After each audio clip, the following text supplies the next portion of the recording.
यहां दो सवाल ऐसे भी हैं जो सबसे ज्यादा पूछे जा रहे हैं।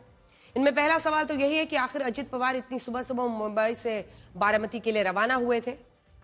कारण यह था कि सुबह सुबह वो काम के लिए गए थे। कारण यह था कि अजित पवार जिला परिषद और पंचायत समिति के चुनाव के लिए बारामती जा रहे थे और बारामती में उन्हें सुबह 10 बजे से शाम 5:30 बजे के बीच 4 रैलियां करनी थी, 4 रैलियों को संबोधित करना था। और अजित पवार इन चुनावी रैलियों को टालना नहीं चाहते थे, जिसकी वजह से वो सुबह 7 बजे अपने घर से मुंबई के एयरपोर्ट पहुंचे और इसी के बाद उनका विमान 8:44 पर वहां लैंडिंग के दौरान क्रैश कर गया। दूसरा, बहुत सारे लोग तरह तरह की इस वक्त बातें कर रहे हैं, इसीलिए हमने सोचा कि इन सवालों का जवाब सबके सामने स्पष्टता से रखना जरूरी है, क्योंकि ये अटकलों का वक्त नहीं है। सवाल यह है कि हर कोई जानना चाहता है कि आखिर प्लेन क्यों क्रैश किया, लेकिन अलग अलग तरह की कॉन्स्पिरेसी थ्योरीज फैलाई जा रही हैं।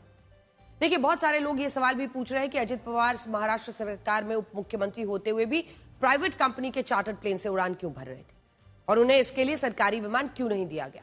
तो यहां आपको यह समझना होगा कि सरकारी विमान का इस्तेमाल सरकारी कार्यक्रम के लिए किया जाता है।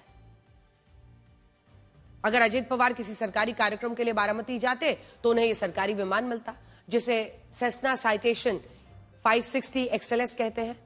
साल 2023 से पहले तक इस सरकारी विमान का इस्तेमाल सिर्फ मुख्यमंत्री के लिए होता था, लेकिन बाद में इस नियम को बदला गया और उप मुख्यमंत्री भी जो है अजित पवार भी सरकारी कार्यक्रमों के लिए इस विमान का इस्तेमाल कर सकते थे। लेकिन क्योंकि इस मामले में वो अपनी पार्टी के लिए चुनाव प्रचार करने बारामती जा रहे थे, इसलिए उन्हें सरकारी विमान की जगह प्राइवेट कंपनी का चार्टर्ड विमान लेना पड़ा।